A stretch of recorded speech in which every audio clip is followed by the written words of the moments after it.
From the moment I bought the lottery ticket, it didn't feel right. I never spent money on lottery tickets and thought they were a waste of money.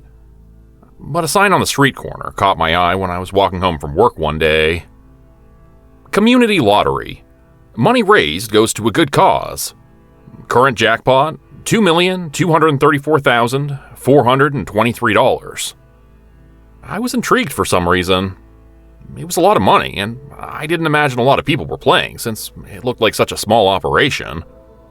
I went inside, and a small old man with a fine mustache stood behind the counter. The store looked a little rough inside.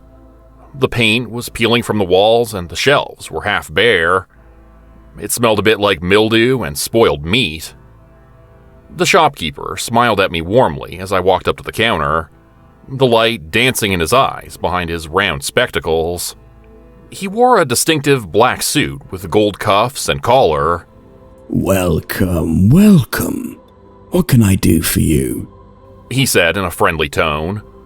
"I saw your sign outside. Wanted to buy a few tickets for the lottery," I said. Of course. All money raised goes to a good cause. $2 for one, $5 for three.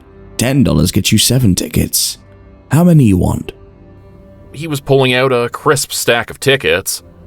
Their faces appeared to have been inked by hand. But that wasn't possible, considering the size of the jackpot, I thought. They had to have been stamped. Yet each one looked unique and different. They weren't numbered. They looked like Rorschach tests, each one a unique black blotch of ink. I was feeling lucky. I told him I would take as many as $50 would get me. There wasn't a price break past $10, so I ended up with 35 tickets. I flipped through them, amazed at how different they each were. Good luck. Remember, all money raised goes to a good cause. The man's face was bemused. His mouth turned up at the corners into a little smile. "Anything I should know? How do I find out if I won?" I asked the man. His brow wrinkled. His face looked annoyed by this question. "I've never played this lottery before. It seems a bit strange." Someone will tell you if you win. Don't worry, he said cryptically. I didn't understand how they would find me, but he refused to take any of my information. I left the store feeling like I'd been ripped off. $50 for a handful of black and white tickets with cool designs on them didn't seem like a very good deal. I was experiencing buyer's remorse for the first time in years as I walked home. I was usually very frugal. I couldn't help but wonder what had gotten into me. A week later, someone came to my front door. It was another old man wearing the same black suit trimmed with gold as the shopkeeper. He was holding a ticket with a black abstract pattern on it, like a Rorschach test. He didn't say a word, just held up the piece of paper and stood there, smiling. The black splotch on the ticket looked like a devious little monkey, and I recognized it immediately. I ran upstairs excited and grabbed the stack of tickets. I shuffled through them and found the one that matched. I made a high-pitched yell of excitement. I was rich.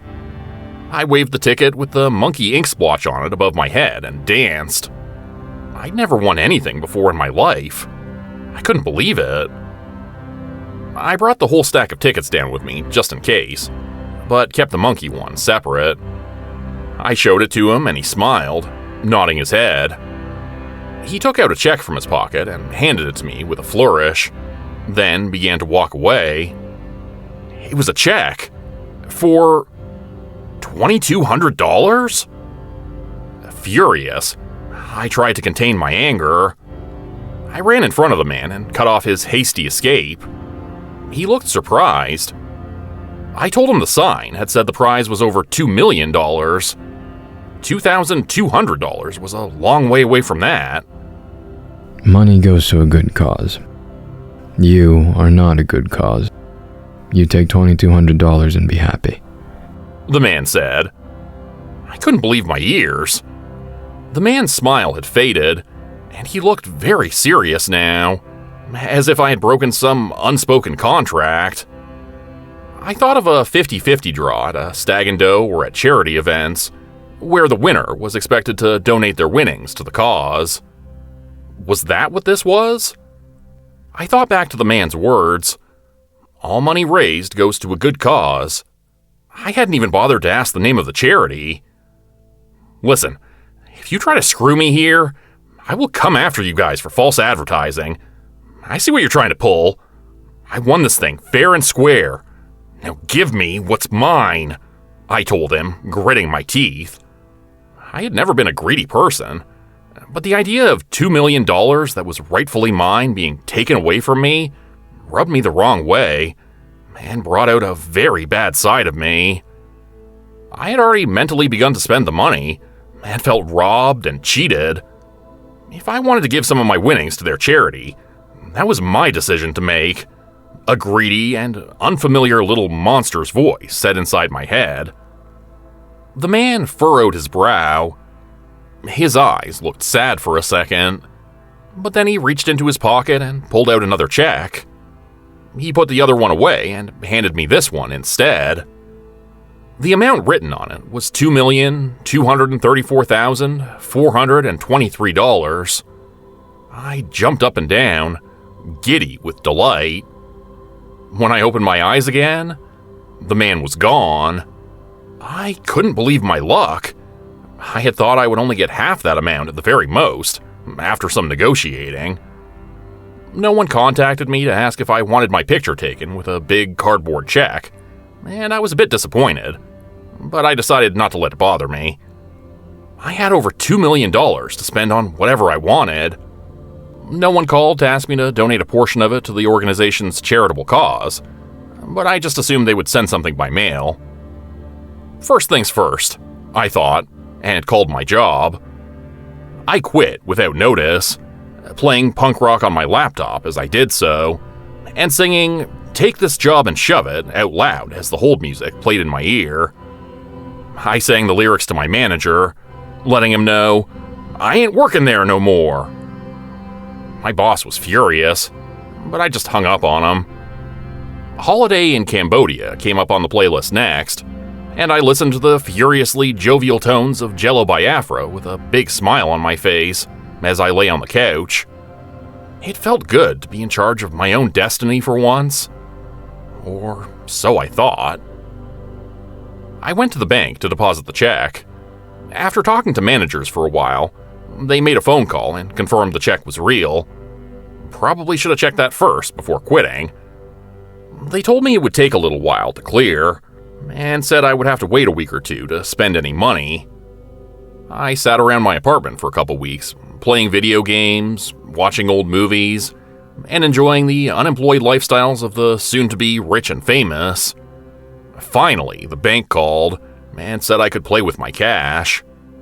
The manager tried to tell me something else, but I hung up on him before he could waste any more of my time.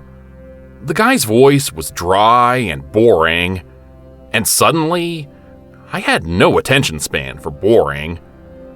After a lifetime of normality, I was ready to have some fun. I decided to go to the BMW dealership first. I had always wanted one and decided I would treat myself to an M5. They obliged, and I burnt rubber out of the parking lot watching their surprised faces as I drove away. The car had a lot of torque and was tough to control due to my lack of experience with high-performance vehicles. I didn't let that bother me, though, and gunned it down main roads until the cops pulled me over and gave me a hefty speeding ticket. The price of it didn't bother me, but the points against my license did. I already had a couple recent speeding tickets, and the cop told me with this most recent mistake, I would need to go in front of a judge to plead my case for why I should keep my license. I bit my tongue and tried not to scream at him. My license would be revoked for up to 6 months if the judge decided that I didn't need it bad enough or wasn't remorseful enough. I tried not to worry about it too much, but 2 weeks later, my license was revoked. The judge hadn't liked my attitude, apparently. To get the bad taste of that experience out of my mouth, I contacted a real estate agent. I was in the market for a house, I told her. Something big, with a pool, the greedy little voice inside me said. She showed me a few different options, and I settled on the nicest one of the bunch. It cost a cool $1 million, but it was worth it.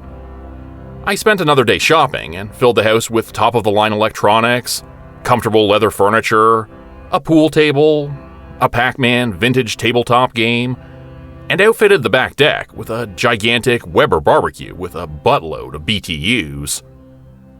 After all that shopping, I gave some money to friends and family who began to hound me for cash to help them pay down debts and replace aging and broken down vehicles. They had always been good to me, so I felt guilty saying no. I had some student loan debt, so I wiped that out with a sigh of relief as well. I had a terrible feeling when I logged into my bank account and realized how much money I had spent. I knew I was no longer a millionaire, but was surprised to see the balance was $655,573.24. I had spent 2/3 of the money in 3 weeks. But at least I had a sweet ride and a great house to show for it, I thought.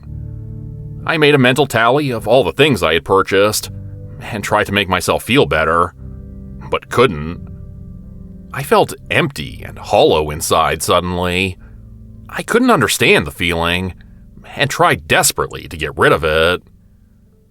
I decided to take a trip to Hawaii. I got sick the day I arrived, with a virus the doctors couldn't figure out. My travel insurance covered the hospital bills, for the most part, but the vacation was a bust. I came home a month later after spending all that time in the hospital. I hadn't even gone to the beach while I was on the trip. I was so sick I couldn't spend more than 10 minutes out of bed. Wounds and bed sores developed all over me, and my skin became paper thin from the steroids the doctors prescribed to fight the illness. I got a cut on my foot the day I got home, and it stubbornly refused to heal. It wouldn't even stop bleeding and quickly became infected. I ended up in the hospital again, this time in an isolation room, as my wound had picked up another infection, nosocomial and resistant to antibiotics. Perfect, I thought. Just one more thing. What else could go wrong? I started to regret not just keeping the check for $2,200. I was beginning to get the feeling that my life perhaps would have been better if I had. This all felt like a punishment. The greedy voice inside me told me I was wrong, but I didn't trust it. My friends and family abandoned me and stopped visiting. I had become stingy with my remaining money, and they resented me for it. They said I had changed, that I was greedy and indifferent to them. All I wanted was to keep some of the wealth as a nest egg, I told them. Was that so bad? Eventually, I was discharged from the hospital. I had lost 70 pounds and was emaciated and weak.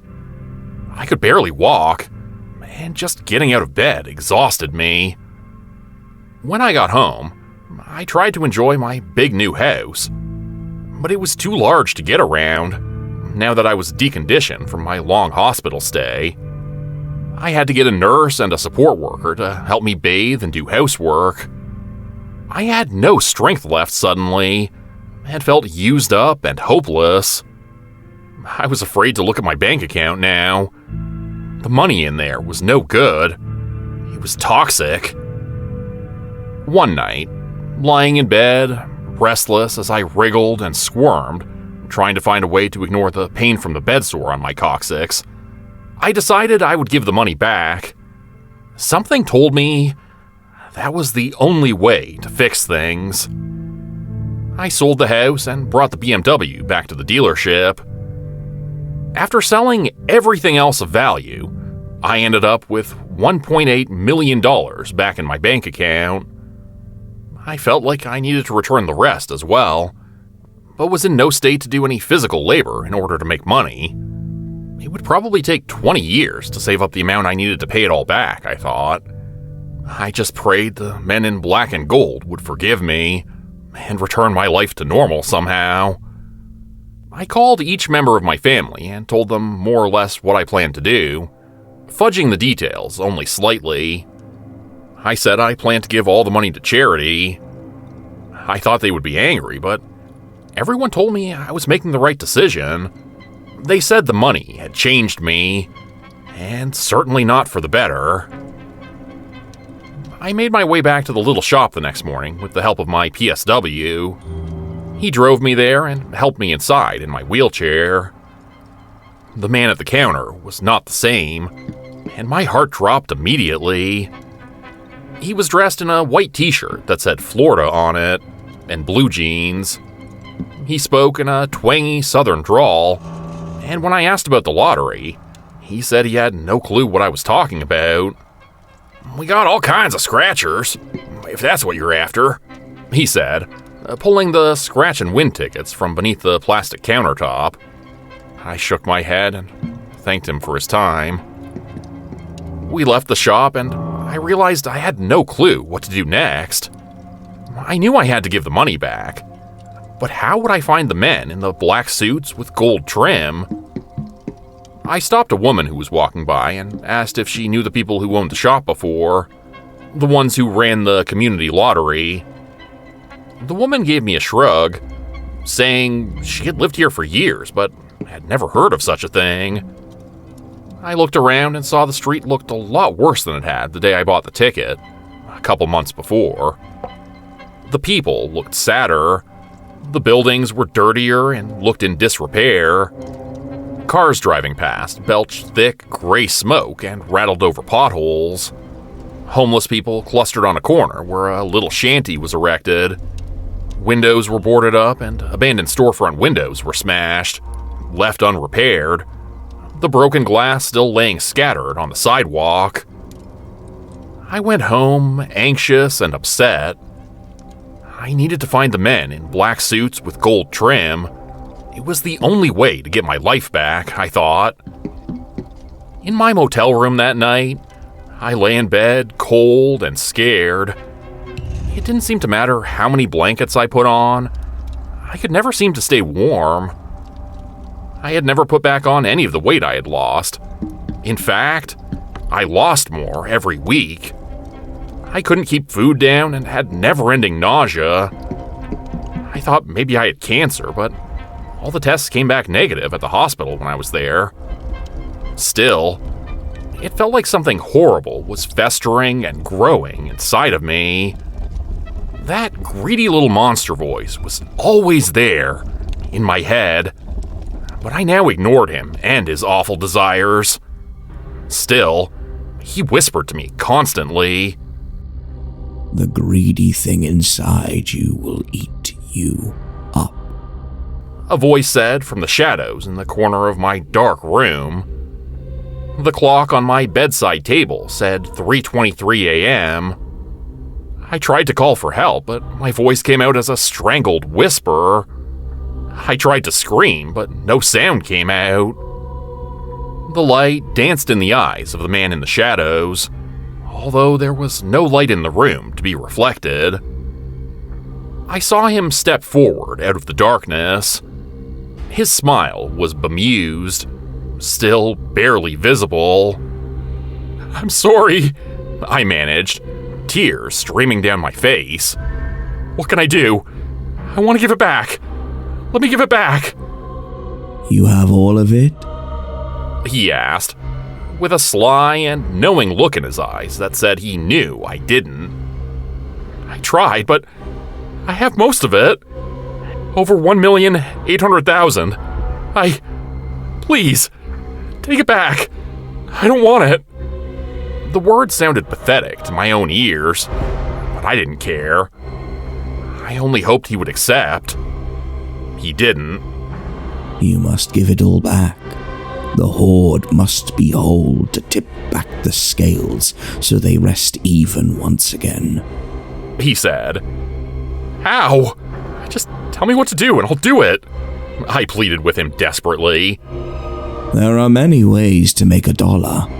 Find one of them, then do it again and again until it's whole again." His face looked a little gleeful. bastard was enjoying this. I can't. Don't you understand? It's impossible. I'll die before I can make $10. I was angry, but tried to plead with him once more. There must be some other way. Please. I'll do anything. Anything. My voice came out as a whisper. Well, The man said, playing with the corners of his fine mustache. you may have one other option, although you may not like it. The next day, I went to the address where the man had told me to go. I walked in and they gave me a hospital gown, although this was no hospital. I was directed to lie flat on a cold steel table and told the doctor would be in shortly. The man who came in was wearing black scrubs with gold trim. He introduced himself as Dr. Gold. An assistant came in next, an older woman in glasses, dressed the same as the doctor. She said her name was Nurse Black. They told me what would be done and said that I would be fine. Whatever I had to do to get my life back, I would do it. They explained that they no longer had an anesthesiologist. He had paid his debt. So, I would be awake for the procedure. They scrubbed large swaths of my body with a disinfectant that turned my skin pink. Then they began to cut. The scalpel left a red trail of blossoming blood wherever it went, and soon the stuff was everywhere. Nurse Black mopped it up calmly with clean towels, wiping the sweat from Dr. Gold's brow every so often. I screamed and wept.